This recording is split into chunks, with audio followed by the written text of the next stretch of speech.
Halo semuanya, di sini saya akan mempresentasikan IP address dan file SM. Di sini saya akan membahas IP address, multicast, dan file SM. Di pembahasan IP address, saya membahas pengertian IP address-nya, kelas IP address, dan penekanan pada kelas D dan E. Selanjutnya itu di multicast. Ya, di pembahasannya itu tentang pengertiannya, definisi, dan protokol terkait dengan multicast. Yang terakhir itu VLSM. Saya akan membahas pengertiannya, definisi, dan langkah-langkah perhitungan dari VLSM. Bab pertama, IP address. Apa itu IP address? IP address adalah alamat numerik yang digunakan untuk mengidentifikasi perangkat dalam jaringan komputer. IP address memungkinkan perangkat seperti komputer, smartphone, atau server untuk saling berkomunikasi melalui jaringan. IP address pada umumnya terdiri dari dua versi, yaitu IP version 4 atau 32 bit dan IP version 6 atau 128 bit.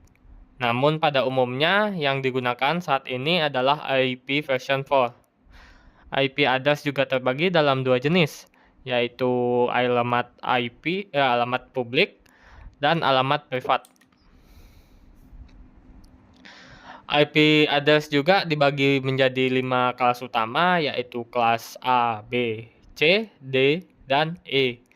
Masing-masing dengan rentang alamat dan tujuan yang berbeda-beda. Di kelas A itu fungsinya digunakan untuk jaringan besar dengan banyak host. Di kelas B, fungsinya itu digunakan untuk jaringan sedang. Umumnya itu digunakan oleh organisasi besar. Selanjutnya, kelas C fungsinya digunakan untuk jaringan kecil seperti jaringan rumah atau kantor kecil. Di kelas D, fungsinya itu digunakan untuk multicast, yaitu pengiriman data ke banyak penerima sekaligus dalam jaringan. Contohnya itu mengirimkan data video streaming atau siaran langsung ke grup perangkat tertentu. Dan yang terakhir itu kelas E, yang fungsinya untuk keperluan eksperimen atau pengembangan di masa depan. Nah, kenapa di kelas D dan kelas E itu agak berbeda? Sekarang akan dijelaskan pada penekanannya. Di kelas D sendiri itu sangat penting dalam konteksnya multicast yang memungkinkan pengiriman data efisien ke banyak penerima dengan menghindari pengiriman data yang berulang ke setiap perangkat secara individu. Sebagai contohnya itu pengiriman video atau suara langsung yang memungkinkan banyak perangkat untuk menerima datanya. Semacam kayak video YouTube lah. Dan selanjutnya itu di kelas E itu tidak digunakan dalam jaringan komersial atau rumah tangga. Alamat dalam kelas E disediakan untuk bertujuan tuh eksperimen atau pengembangan jaringan yang mungkin akan digunakan di masa depan. Dengan kata lain itu alamat IP kelas E ini nggak bisa digunakan pada praktik jaringan sehari-hari. Selanjutnya itu IP address pada kelas D dan E-nya.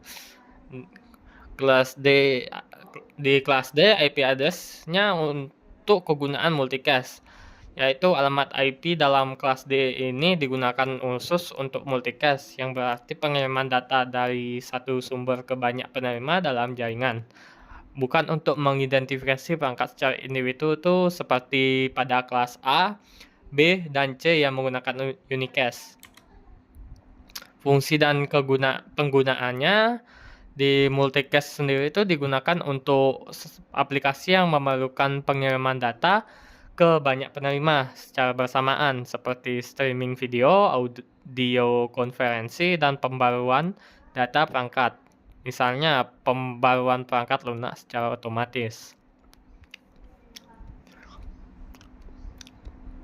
Alamat IP kelas D tidak digunakan untuk perangkat individu, melainkan mengidentifikasi grup penerima multicast. Contoh penggunaan kelas D-nya itu streaming video dan Internet Group Management Protocol. Untuk streaming videonya, kita bisa mengirimkan siaran video secara langsung ke banyak pengguna yang bergabung dalam grup multicast tertentu. Kalau Internet Group Management Protocol digunakan untuk mengelola keanggotaan grup multicast pada perangkat yang ingin menerima data multicast. IGMP juga memungkinkan perangkat untuk mendaftarkan ke grup multicast dengan alamat IP tertentu dengan rentang kelas D. Selanjutnya itu kelas E. Alamat IP ini itu biasanya digunakan untuk eksperimen yang dikhususkan untuk keperluan penelitian dan tidak digunakan untuk pengelamatan perangkat jaringan publik atau internet. Alamat dalam kelas E untuk kelas E ini diperuntukkan untuk eksperimen teknologi baru atau pengujian protokol yang mungkin akan dikembangkan lebih lanjut. Hal ini juga mencakup pengembangan teknologi routing, protokol multicast, dan eksperimen lainnya di masa depan. Bab 2, multicast. Apa itu multicast? Multicast adalah metode pengiriman data dalam jaringan komputer di mana satu sumber mengirim data ke beberapa penerima secara bersamaan. Multicast dapat berupa distribusi satu ke banyak atau banyak ke banyak. Definisi dari multicast sendiri itu, multicast adalah metode pengiriman data dari satu sumber ke banyak penerima secara bersamaan, namun hanya mengirimkan satu salinan data di jaringan. Teknik ini mengoptimalkan penggunaan bandwidth jaringan karena data yang dikirimkan sekali, meskipun diterima oleh banyak perangkat atau host yang tergabung dalam multicast. Dalam multicast sendiri itu pengiriman data tidak dilakukan ke seluruh jaringan atau ke setiap host secara individual seperti unicast, melainkan hanya kepada perangkat-perangkat yang menjadi anggota dari grup multicast tertentu. Grup ini memiliki alamat IP multicast tertentu yang digunakan untuk pengiriman data. Keuntungan dari multicast sendiri itu ada yang pertama efisiensi bandwidth, yaitu multicast mengirimkan data hanya sekali ke grup multicast yang mengurangi penggunaan bandwidth dibandingkan dengan mengirimkan data secara unicast. Kayak pengiriman datanya nggak sekali-sekali ke satu orang. Selanjutnya itu pengurangan beban pada sumber. Dengan multicast, sumber hanya perlu mengirimkan data salinan data. Semua anggota grup multicast menerima data tersebut tanpa membebani sumber untuk mengirimkan data ke setiap perangkat. Sama kayak yang pertama, tapi yang mengirim yang lebih keuntungannya di pengirim. Selanjutnya itu menghemat sumber daya jaringan. Pengiriman data hanya dilakukan sekali dalam satu jalur, sehingga yang mengurangi beban pada jaringan dan perangkat pengirim. Sama kayak dua keuntungan tadi. Skalabilitas, yaitu multicast yang sangat cocok untuk aplikasi yang memerlukan distribusi data ke banyak penerima seperti streaming video langsung atau distribusi pembaruan perangkat lunak atau software updates. Dan yang terakhir itu penghematan waktu. Sumber tidak perlu mengirimkan data ke banyak host satu persatu. Dengan multicast, pengiriman data lebih cepat dan langsung kepada banyak perangkat dalam satu pengiriman. Ya, intinya itu multicast dapat mengirim satu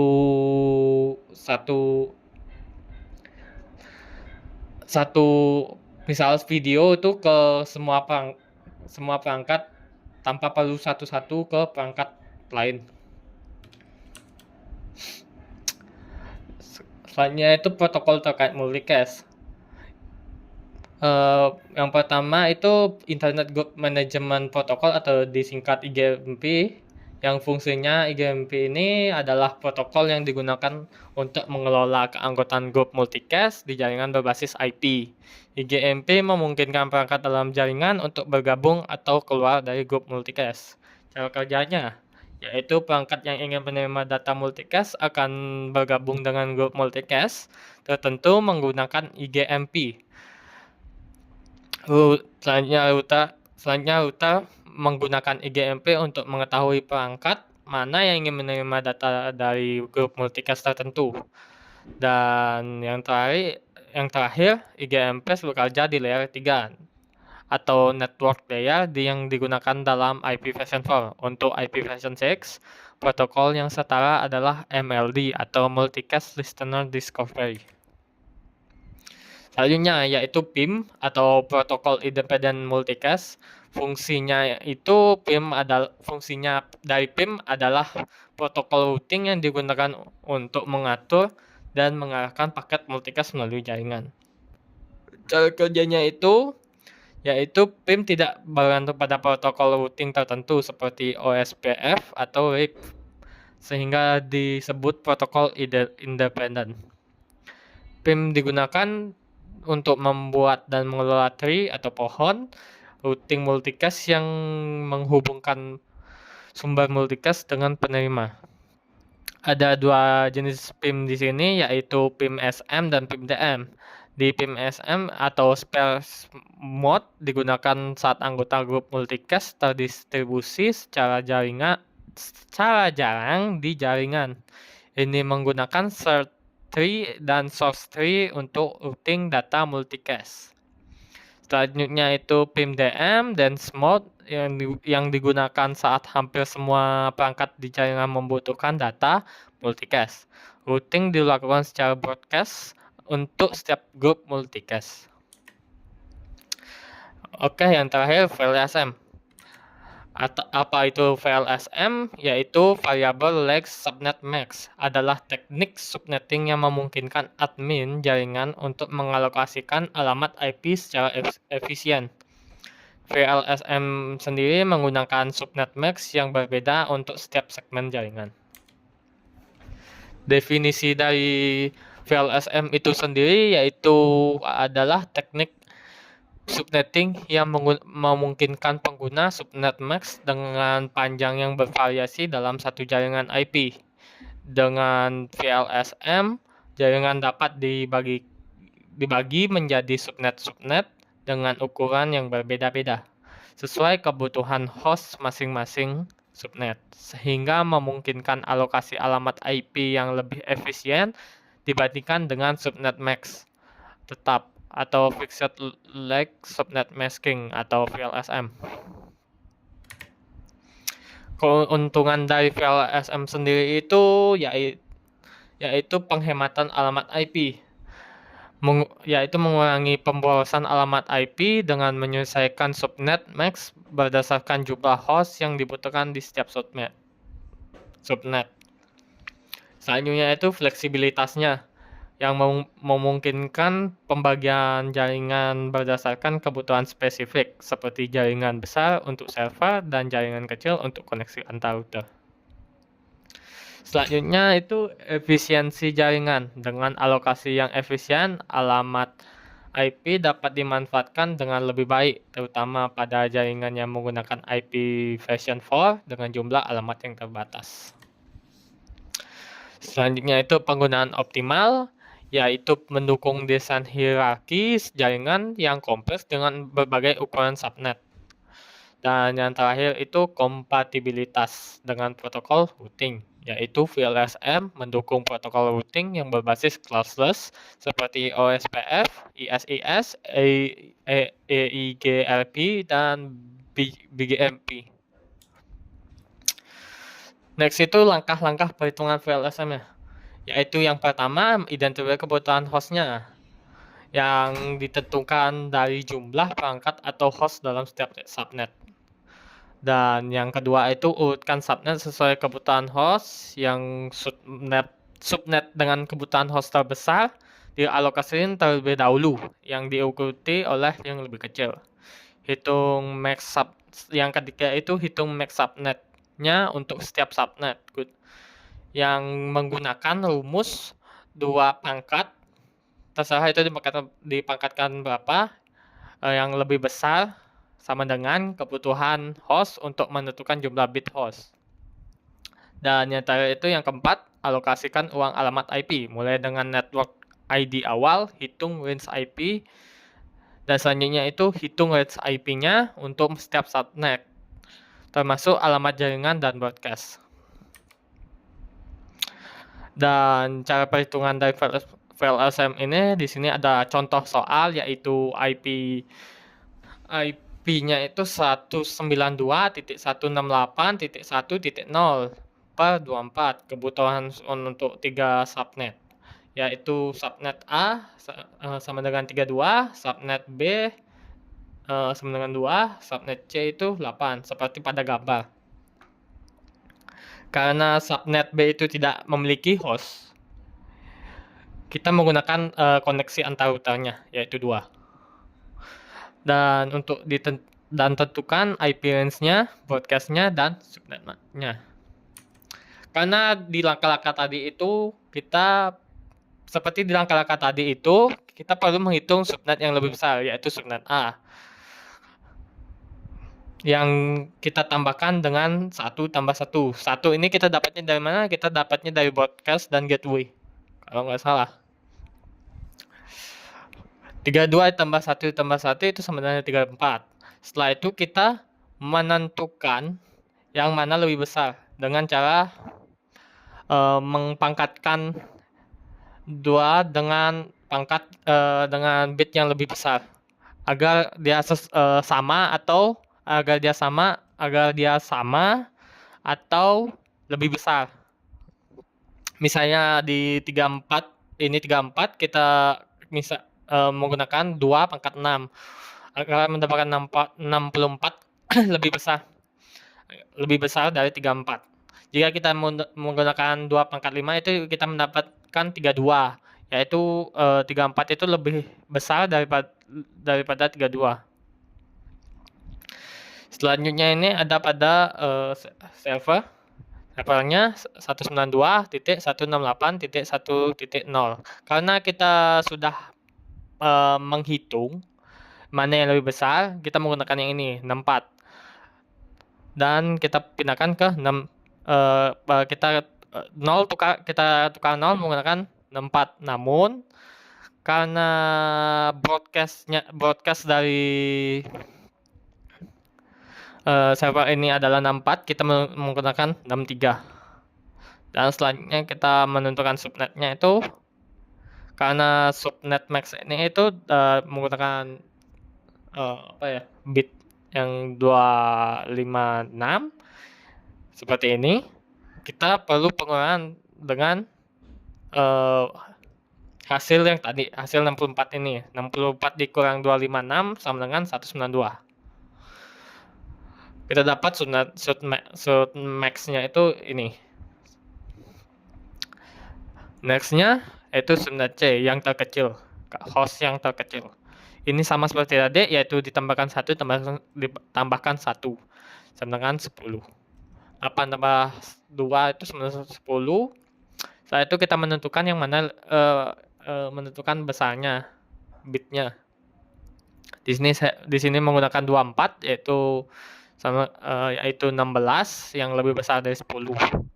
Setelah itu, karena yang tadi itu kita melanjutkan yang ini, mana ya? Kita melanjutkan yang ini. Setelah kita lanjutkan, kita menggunakan 64. Setelah itu 64 ditambah 16 itu kita mendapatkan 79. Bukan 79. Kita mendapatnya 80 karena 80 karena broadcast-nya itu 80, kita menggunakan 79. Setelah itu ini sama seperti tadi, kita jumlahkan ini dengan 256, kita mendapatkan 240. Karena subnet A ke B ini, subnet B ini tidak ada host, kita menggunakan hubungan antar jaringannya. Misalnya subnet A ke B itu 2 ditambah 1 tambah 1 sama dengan 4. Kita sama seperti tadi kita jumlahkan, menentukan yang mana lebih besar dan sama dengan 4, kita menggunakan 2 pangkat 2, yaitu 4, yang sama besarnya dengan 4. Setelah itu, karena tadi kita menghitung dari 79, dari 79 kita lanjutkan ke 80. Setelah itu 80 ditambahkan 4, yaitu 84, namun broadcast-nya itu 84, kita menggunakan 83. Selanjutnya itu sama seperti tadi, 4 penjumlahan tadi yang 4 ini dikurangkan 256 sama dengan 252. Jadinya 252. Hampir sama seperti subnet C ke subnet A ke B. Subnet C ke B ini sebenarnya sama, cuma ini perbedaannya dari 84 ini dan 87 karena sama-sama tambahkan. Ya, di jawabannya itu di subnet A, di subnet B A itu range IP-nya itu 192.168.1.1 sampai 192.168.1.1.63. Broadcast-nya itu 192.168.1.64. Subnet max-nya itu 255.255.255.192. Subnet C, di subnet C itu range IP-nya 192.168.1.65 sampai 192.168.1.79.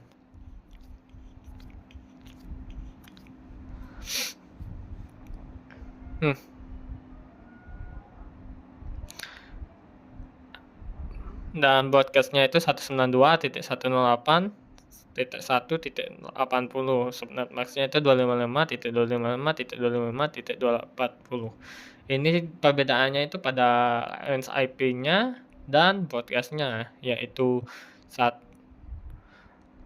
dari 81 ke 83 range, dan broadcast-nya itu 84. Untuk range IP di subnet C ke B itu dari 85 ke 87 dan broadcast-nya itu 88. Dan subnet dari kedua ini itu sama, 2525, 252, 252. Oke, thanks untuk untuk sudah mendengar penjelasannya dari saya. Saya ucapkan terima kasih dan like dan subscribe, dan bye-bye.